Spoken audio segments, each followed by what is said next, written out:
মাছরাঙা টেলিভিশনের বিশেষ আয়োজন ভোটের বাংলাদেশে আপনাদের স্বাগত জানাচ্ছি। আমি মিজানুর রহমান রিয়াদ। দর্শক, আজ আমরা কথা বলবো নোয়াখালী ৩ তথা বেগমগঞ্জ আসন নিয়ে। তো আমার সাথে আজকে অতিথি হিসেবে রয়েছেন এই আসনের সাবেক সংসদ সদস্য এবং সাবেক মন্ত্রী এবং বর্তমানে বিএনপির মনোনীত প্রার্থী বরকতুল্লাহ ভুলু। আজ আমরা শুনবো এই আসন নিয়ে তার উন্নয়ন ভাবনা এবং কি পরিকল্পনা রাখছেন তিনি। তো আমি আপনার কাছে জানতে চাচ্ছি যে আপনি তো এই আসনের সাবেক সংসদ সদস্য ছিলেন এবং দীর্ঘ সময় অন্য একটি সরকার ক্ষমতায় ছিল এবং আবারও আপনার সুযোগ হয়েছে মানুষের সেবা করার।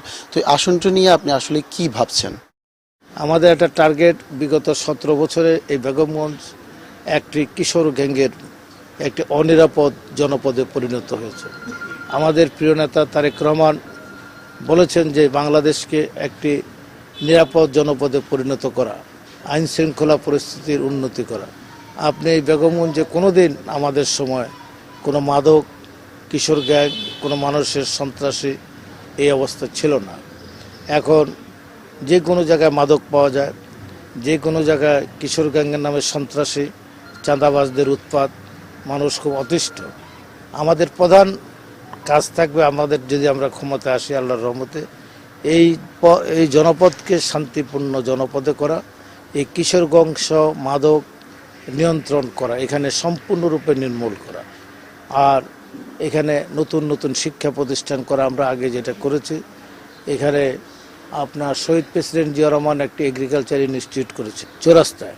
এটা এগ্রিকালচার কলেজও করা যায়, ইউনিভার্সিটিও করা যায়। আমাদের টার্গেট আছে, আমরা আগে যেভাবে অনার্স করেছি, চৌমনি কলেজকে অন্যান্য শিক্ষা প্রতিষ্ঠান করেছি, আমাদের একটা মূল টার্গেট আছে এই এগ্রিকালচার ইনস্টিটিউটকে এগ্রিকালচার কলেজ এবং ইউনিভার্সিটি রূপান্তরিত করা। আর একটি মেডিকেল কলেজ হচ্ছে 500 বেডের, এটাকে 1000 বেডে উন্নত করে এই অঞ্চলের একটি স্বাস্থ্যসেবার হাব করা এই বেগমগঞ্জকে।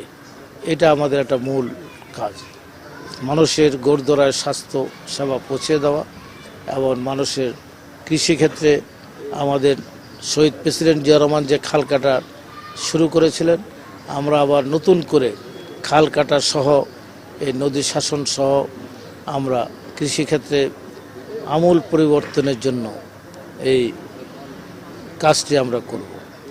আমি বিশেষ বলতে চাই না, আমাদের কয়েকটি টার্গেট আছে। আপনারা দেখবেন আমাদের 8টি ফ্যামিলি কার্ড, মায়েদের জন্য, ফ্যামিলির একজন মায়ের জন্য ফ্যামিলি কার্ড, কৃষি কার্ড, তারপরে আপনার স্বাস্থ্য কার্ড, এভাবে অনেকগুলো উন্নয়নমূলক কর্মকাণ্ড আমরা ইতিমধ্যে ঘোষণা করেছি আমাদের দল থেকে। এই কাজগুলো করবে, আমরা এগুলোর সাথে সম্পৃক্ত হব এবং রাষ্ট্রকে একটি কল্যাণমূলক রাষ্ট্রে পরিণত করাই হলো আমাদের মূল উদ্দেশ্য। বিগত 17 বছরে অনেকে এখন প্রশ্ন করে যে ওনাকে তো দেখি নাই 17 বছরে। তো 17 বছরে আমাকে দেখবেন কোত্থেকে?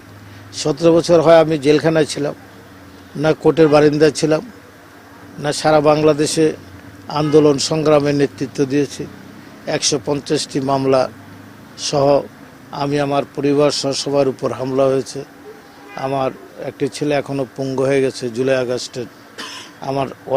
আমার ওয়াইফের উপর হামলা হয়েছে, আমার উপর হামলা হয়েছে। তো অতএব যারা এই কথাটি বলেন তারা কারা? তাদেরকে মানুষ, তারা কি উন্নয়ন করেছেন এই এলাকাতে? শত শত মাইল পাকা রাস্তা, কাঁচা রাস্তা, আপনার এই যে কলেজ থেকে সাতারাবাই পর্যন্ত রাস্তাটি, এটাতে আমাদের বাড়িতে এখান থেকে নৌকা দিয়ে মানুষ আসা যাওয়া করত। আপনার পলোয়ানবাড়ির পোল থেকে থানারহাট পর্যন্ত রাস্তা, সোনামুড়ি কলেজ থেকে একেবারে নান্দিয়াপাড়া হয়ে আমিরশাহপাড়া পর্যন্ত রাস্তা, বাংলা বাজার থেকে আমিরশাহপাড়া রাস্তা, তারপরে আপনার দিঘিরজান থেকে আমিরশাহপাড়া পর্যন্ত রাস্তা, ইসলামগঞ্জ বাজার থেকে আমিরশাহপাড়া পর্যন্ত রাস্তা। এখন চন্দ্রগঞ্জ থেকে আপনার ছয়নি পর্যন্ত পাকা রাস্তা, মাঝদি বাজার থেকে একেবারে পুরান ছয়নি পর্যন্ত পাকা রাস্তা। এমনিভাবে অসংখ্য রাস্তা, আপনার বড়পুল থেকে অরুণবী বাজার, ওদিকে আপনার জমিদারহাট থেকে কাদিরপুর, বিভিন্নভাবে বিভিন্ন রাস্তাঘাট আমরা করেছি। আমরা জানি যে বেগমগঞ্জ আমাদের জেলায় যে 9টি উপজেলা রয়েছে এর মধ্যে সবচেয়ে বড় কিন্তু বেগমগঞ্জ। তো বেগমগঞ্জের মানুষ, যেটা সাধারণ মানুষ, তারা বলছে যে তারা আসলে বরাবরের মতোই কিন্তু বৈষম্যের শিকার হচ্ছেন। বিশেষ করে এই যে বেগমগঞ্জের চৌমুহনীতে যে যানজটের বিষয়টি, সেটি দীর্ঘদিনের সমস্যা, সেটি কিন্তু এখনও সমাধান হয়নি। এবং এখানে একটা বিসিক নগরী রয়েছে যেটি এখনও শিল্প বান্ধব হয়ে গড়ে ওঠেনি। এটা নিয়ে আপনার কোনো পরিকল্পনা আছে? বেগমগঞ্জের এই বেসিক শিল্পনগরীকে আমরা আধুনিক শিল্পনগরীতে পরিণত করতে চাই। এটাকে আরও বড় পরিসরে আমরা করতে চাই। এখানে আরও যেন ব্যাপক হারে মানুষের কর্মসংস্থান হয়। আমি আপনাকে এখানে একটা কথা বলতে চাই, এখানে গ্লোবের 3টা ইন্ডাস্ট্রি আছে, 7,000 লোক চাকরি করেন এখানে। তা আমাদের 5ই আগস্টের পরে আমাদের অনেকেই, যেহেতু 17 বছর এখানে আওয়ামী লীগ অত্যাচার জুলুম করেছেন, বিভিন্ন জায়গায় গাজী টায়ার টুয়ার সহ বিভিন্ন ইন্ডাস্ট্রি, বিভিন্ন জায়গায় ঘর বাড়ি আগুন দিয়েছেন, পুড়িয়ে দিয়েছেন। আমাদের এখানেও কিছু লোক সেটা করতে চেয়েছেন।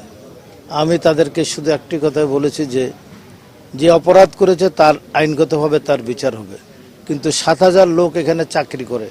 এই 7,000 পরিবারের তুমি যদি কর্মসংস্থানের ব্যবস্থা করে দিতে পারো তাহলে গ্লোবে আগুন দাও, এর আগে তুমি এখানে হাত দিতে পারবে না। তো অতএব আমরা কোনো প্রতিহিংসার রাজনীতি করি না। আমি অপরাধ করে থাকলে আইনের মধ্যে আমার বিচার হবে, আইনের মধ্যে দিয়ে রাষ্ট্র চলবে, এটাই হলো স্বাভাবিক।